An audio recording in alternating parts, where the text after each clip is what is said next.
Grabe na. Bigla po kasing uminit, matinding init na naman. Tapos umano po yung tubig natin, bumaba na. Ayan oh. Inagaantay ako ng fish kill. Pero hindi naman po ganun kaano.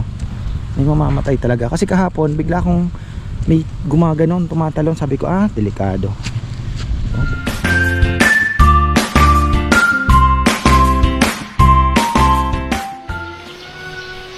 Isang magandang buhay.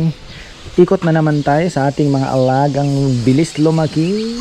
Ayan. Oy, ang ganda na po ng ating bird na na ito, quality talaga ito. Galing po ito sa kay Quack Time. Halos yung mga bloodline po nila galing din kay Sir Ambi Farm. Ayan, Ambi. Ayan po. Kaya maganda yan. Pero may pina-reserve pa ako na isang ganyan. Drake naman, dark lace. So, 'di ba? Para maganda-ganda naman ang ating mga bloodline. Dark lace. Silip tayo sa ating mga alaga. Nung oras na na-busy po kami sa tutuwa ako sa ating mga ginagawang furniture. Ang bilis po ng kasagutan ng Panginoon. Sabi ko, nabigyan niyo ako ng maitaguyod ko lang ba yung mga trabaho po nila para yung labor ba, kasi minsan alam nyo na yung labor po nung mga tao ko sa weekdays, minsan isang lechon may order, dalawa sakripisyo para sa kanila. So nag-isip ako ng paraan na ano yung pwede kong gawin na at least maging productive po sila, na hindi naman ako ganon, alam mo yun, kahit gumastos ka pero business side ba, na sideline lang. So ayun, naisipan ko pong gumawa ng mga furniture, mga buy and sell. So at least po na iraraos yung pang araw-araw nila na gastos din po, pakain, yung mga sweldo nila, di ba? So ayan. At thankful naman yung mga boys. At sabi nga nila kuya, buti na lang naisipan mo. Sabi ko nga kung hindi baka mag day off tayo ng 2 araw. Alam niyo naman po ang buhay ngayon, talagang kailangan mo talagang gumawa ng paraan din. Si Kongkong na andyan, ikot-ikot. Ano bang ginagawa niya? Nakalimutan ko na siya. Sabi ko, Kongkong nga pala nung ginagawa. Sabi ni Papa, hindi ko rin alam, nandun sa taas. So ayun, may gagawin naman yan, nahanap naman ang magagawa. Pero nung break time, sinabihan ko siya, sabi ko mag-ano na tayo, kung maglagay ka na ng mga Carabao manure doon sa mga sa mga saging na tinanim mo. Tapos ang good news, ang natin, yung dalawang puti, hen pala yun. So, napakaganda. Ito. Mahirap na ngayon. Hen pala. So maganda. Kasi pwede nating ipare sa hoy, labas kayo kaya. Para naman ganda ng ating mga baby, mga farmer. Meron akong page pero hindi pa nag-a-appear gaano doon sa pag Mr. Big. Kita niyo naman po yung profile natin. Mr. Big. Kalimutan ko pang bumili ng malaki-laking palanggana. Meron ako doon malaki. Hindi naman gaano nagagamit. Gagawin 800 din yung isa pa ganun. Gagawin natin mainit pa. Ang ganda ng ating Drake na nabili. Laki, jumbo size. Sabagay ito po ay Indonesian. Ayan, Indonesian Muscovy yan. The best in the West. Whitehead. Wow, talaga naman.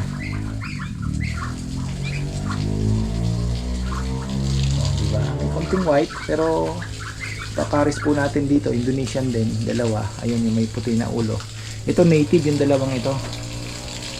Ngayon, nadidistinguish na natin yung itsura po ng native tsaka yung local tsaka Indonesian. Iba po itsura nila. Yun. Yun.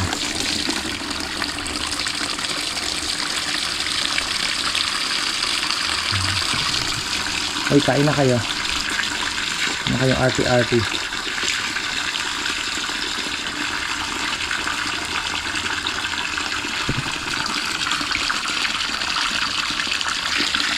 Ganda. Paparami tayo yan. Kahit pangkatay ganyan. Ganyan na lang ang itsura. Ganda kasi tingnan. Kasi ang pinaka end of the line kasi pangkatay eh. Pero as much as possible makapagbenta ka ng buhay eh, di ba? Kasi mas maganda po presyo. Galing na ako sa mga manok ko kanina. Kakain ako mga 6 o'clock bago punta na school. 6 o'clock. Yan, kakain na sila. Bala ko paliguan sana eh. Maliligo naman yan. Ayan. Maliit nga yung ano nila. Maliit yung kanilang liguan. Maganda na rin yung isang lace ko. Lalaki yan. Galing kay Crazy Duck. Crazy Duck. Naging kaibigan ko si Crazy Duck eh. Pinadala ko ng kalapati yun.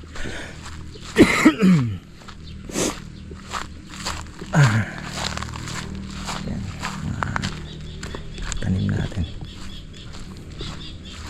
Mga manok nakakalipad, umaano dito. Sabi ni Rambo putulan daw ng ano, ng ano si Kongkong ha, pinambayan ni Rambo dun eh. Uy, mapak tayo sa putik.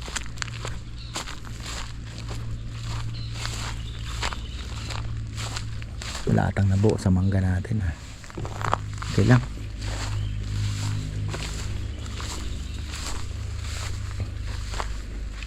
Kailangan itayo.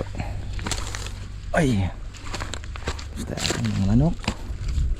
So far so good. May halak-halak pero lumalaban at ginagamot.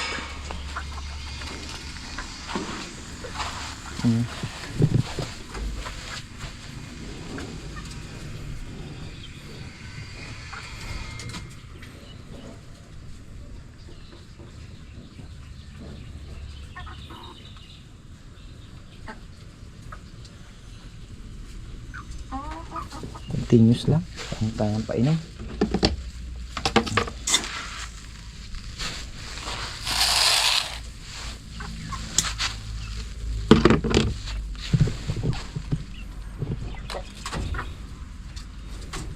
Hindi pa nila inakyat yung dayami. Paglagay na sana.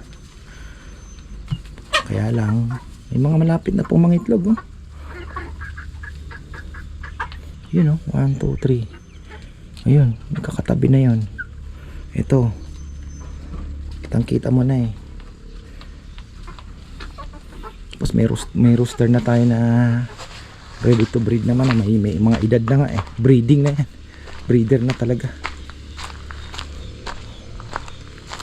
Gusto kong pataasan pa yung net doon sa may lapit sa kuryente na siguro. Takot si Rambo baka daw lumipat sa kabila.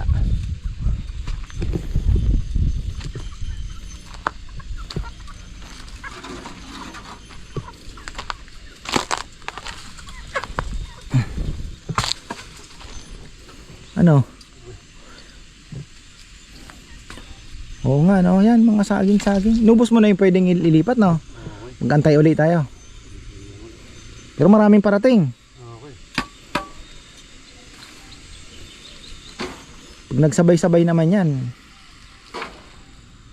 marami tayong ma-harvest, lalo na yung doon.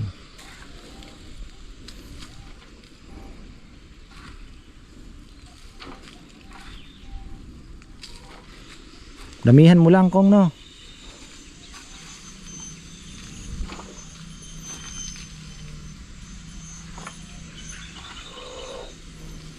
Kay Marites ata si Rambo ah. Na.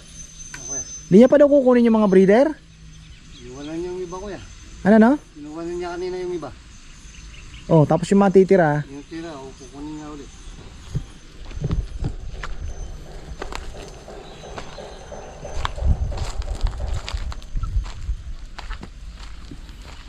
Bibili na lang ako, ilang kilo na lang napakain na ng kalapate. Finally, nakalaya na tayo sa kalapate. Pero na ano, alam nyo kahapon, si Proy may kinuha sa akin. Natanggalan niya daw ng ano, bumalik dito. Tapos nung nahuli niya uli, kinuha ko. Parang syempre, nalungkot din ako dahil ilang taon din po naging parte ng buhay ko yung mga yon. At nagpasaya naman sa akin. Kaya lang nga, sabi ko nga, you need to sacrifice talaga. Kailangan mo magsakripisyo kahit gusto mo man ituloy. Wala po kasing balik na pera talaga eh. Nahiya na rin ako kay Bebe dahil kumakain din po ng 1.5 a week. Pakain lang. Hindi ko na rin naman ma-vlog dahil sabi ko konti lang naman ang interesado sa mga kalapate, di ba? So sabi ko galaga na lang uli ako ng manok. At least ito meron kang way para ibenta, 'di ba? Para makapag-generate ng income. Kasi ngayon, sabi ko nga, kahit ano po ang alaga mo, pwede mong maibenta. Ang problema po natin sa kalapate, mahirap magbenta dahil kung wala ka namang napatunayan pa sa race, sa karera, kumbaga wala ka pang pangalan, mahirap po magbenta. Ngayon, kailangan mo sumali at mamumuhunan ka din, gastos na naman. Yung one loop race nga, gusto ko sana sumali, kaya lang iniisip ko 5.5. Sabi ko, bigat-bigat yung 5,500. Isang kalapate lang. So ibili ko na lang ng isang magandang bibe, di ba? At least yun, pag nakapagpalabas ka ng magandang kulay, pwede mong ibenta. Kasi sa bibe, yung pattern naman po ang pinag-uusapan, and then pwede pa nating makatay, pwede mong kainin, di ba? Pwede mong iluto, pwede mong ipaulam sa mga boys. Ganoon din sa manok. Ito naman po kasi talaga ito, malaki po ang hope ko dito. Parang malaki ang ano natin, sabihin mo lang, hope ba yung potential. That's the right word, potential. Malaki po ang potential ng chicken kasi ang manok po, kagaya po ng native, marami ang gustong kumain. Ang nagiging problema, unang-una, syempre, hindi po accessible siya eh. Hindi siya ganon kabilis hanapin. Let's say nasa, 'di ba, syudad ka o ano, maghahanap ka pa tapos di mo alam kung saan galing, 'di ba? Tapos, kung naandyan na yung ano, mamumroblema pa yung magkakatay kasi mahirap magkatay, magbalahibo, magano, 'di ba? So, naandun na yung factor na medyo wag na, tatamarin ka. Pero kung naandyan na po, nakadress na, 'di ba? Tatadtarin mo na lang, iluluto mo na lang.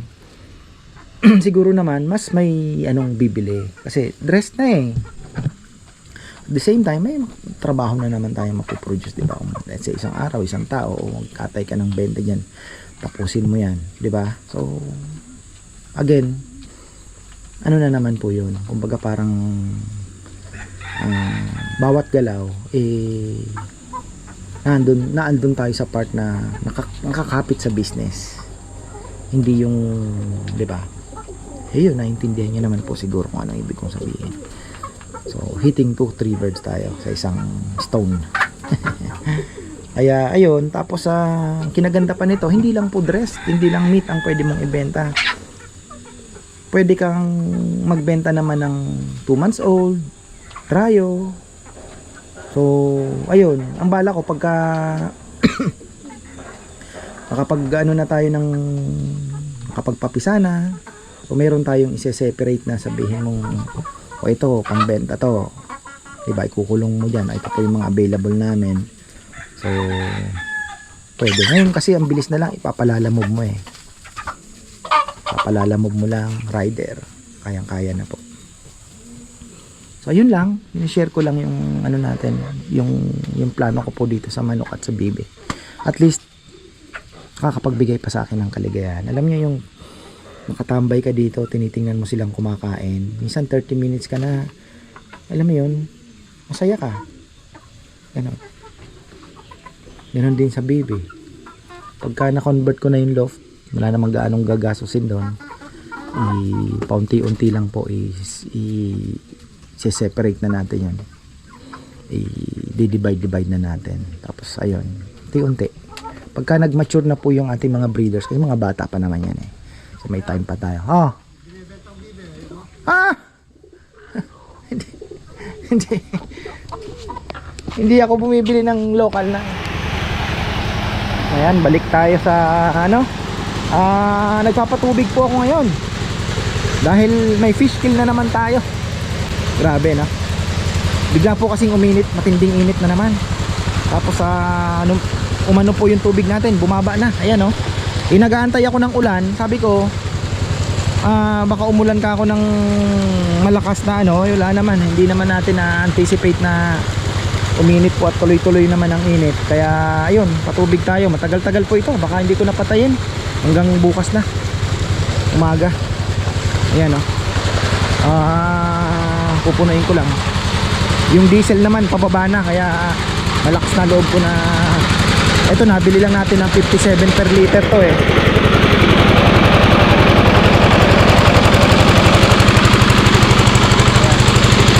Kumustahin natin, naiingayan sila. Kawawa naman. Gutom. Uy. Ganda talaga. Solid. Solid. Kumusta kaya itong nililimliman? Ganda pa naman ng ano yan, barako. Ganda ng barako. Naku, wala akong pagkain ng kalapate. Bukas na. Pakain naman ako ngayon.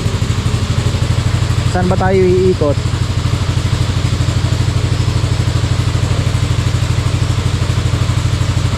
Yan, checkin natin yung ginawa ni Kongkong. Ano naman si Kongkong? Ano siya? Malayang gawin ang gusto.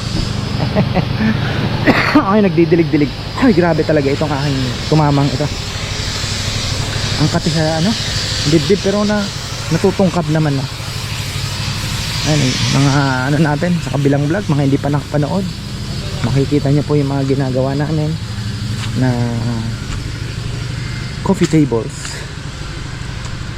Ano ang ginagawa ni Kongkong? Yung gripo dito hindi pa naaayos.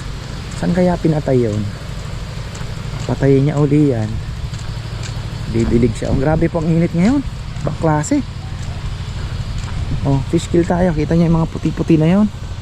Dami na naman. Tinitingnan ko, may bagong lumitaw. Kaya nako, sabi ko dagdag tayo ng tubig. Huwag na tayo mag-antay ng ulan. Ayan fish kill. Pero hindi naman po ganun kaano. May mamamatay talaga. Kasi kahapon bigla akong may gumaganon, tumatalon. Sabi ko delikado. Ayan. Bumaba kasi yung tubig. Tapos uminit. Dagdag Carabao manure. Na. Okay na. Ayan. Siguro mga bago magdalawang buwan may puso na to. Na. Ayun din. Kaka. Ha? Oh, may anak na. Kakaanak na rin yung mga yan. Yung kambing ito ganda din, ganda ng tubo. Ayan po ang ating mga tanim-tanim natin. Ito papaanoin ko na din kay Kongkong to. Bubunutin na yan. Dito ba ako dadaan? Ang hirap na dumaan ngayon dito dahil malim na. Ito kabaliero, binunot ni Kongkong. Dalawa, pinapatay ko na yung akasya dyan. Kasi ganun din. Ayaw naman ibebe na akasya dyan. Pero maganda sana, panghinayang. Kaya lang.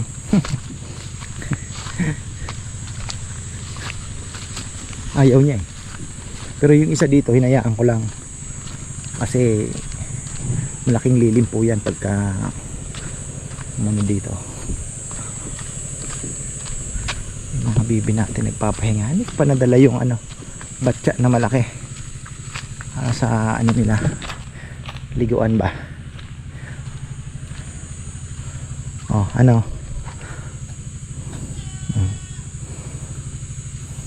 Nakakawala ng stress. Kaya pala yung iba naluloko din mag-alaga ng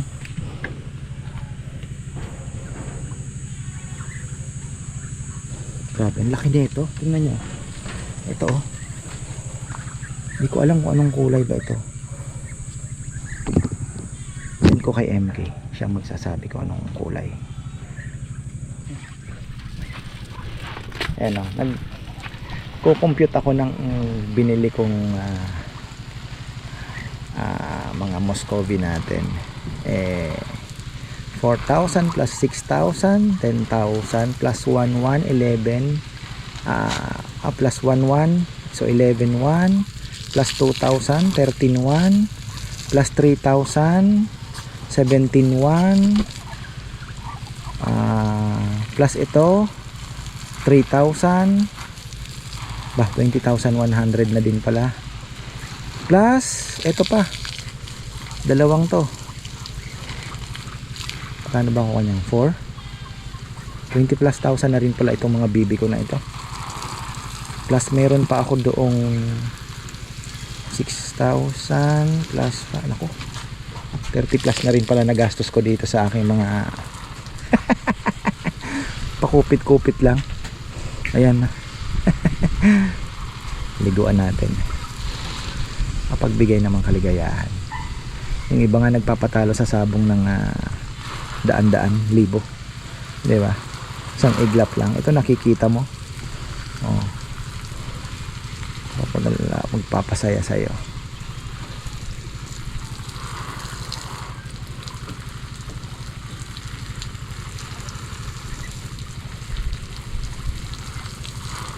Kasi 6,000 yung mga ducklings na yun, yung 5 piraso.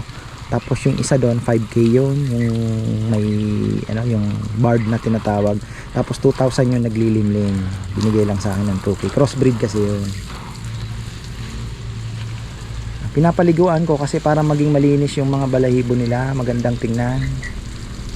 Yun nga, ang linis na oh. Pagpalabas din tayo ng magandang pattern. Ito ang gandang parisan to ng ano, diba? Ano? So, dito tayo kay Macho Boy. Ganda. Maganda sa ano nila, mayayabang to eh. Pag kahit maulan, hindi sila umaano. Kasi nga yung balahibo nila hindi basta-basta tumatagos ang tubig. Oh. Bibisita tayo sa ating mga manok. Tapos na naman ang araw. Ganun lang. Nagsundo na ako ng aking anak. 2:30 ang labas niya kanina. Nakasundo na tayo. O sige na, tama na. O, maligo na kayo. Kain na.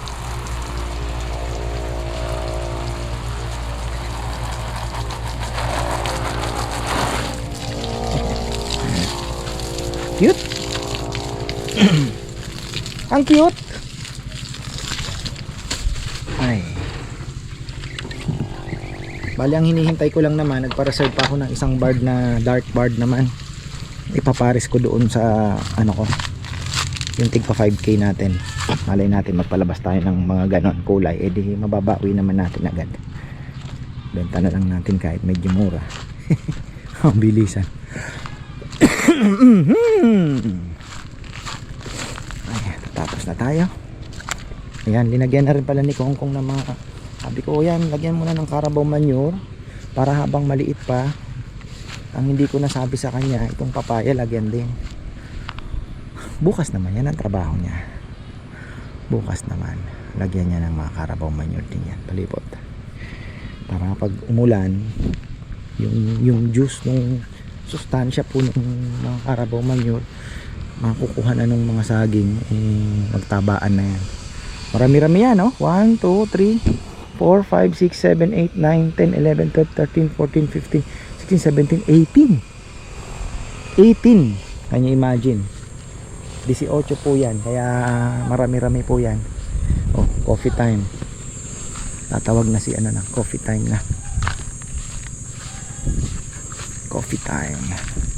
Yung magnanay na ando, nagbabalot ng lumpia, suma sideline. Si Saysay at si Jaisel. At least enrollment na naman kay Saysay. Diba? Ayan. Ito tayo dumaan. Rambo, sarap ng tulog.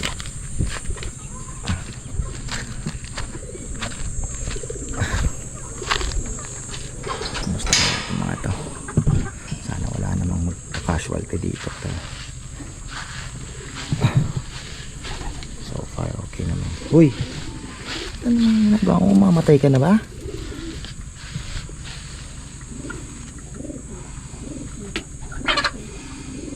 Tuloy-tuloy pang ano natin,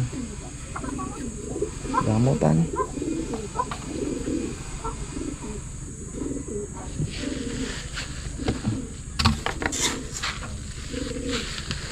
Napusawa kasi kain nila kaya hindi sila yung gaagawan. Pero darating din tayo sa point na yun na may oras lang ang kain. Pag marami na, lalong lalo na pag marami na sila, aanuhin natin silang maghanap ng sarili nilang pagkain para hindi sila mag-rely sa puro feeds lang. At the same time, yung quality po ng meat may bibigay natin na mas masarap kasi kakain sila ng maraming damo nun. Tapos insects, maghahanap sila. Laki naman ng paligid natin. Ayan, magkagalaan nila. So marami po silang insekto at mga grass na makakain din. Kaya sinisigurado ko sa inyo, masarap po yung magiging karne ng ating mga manok.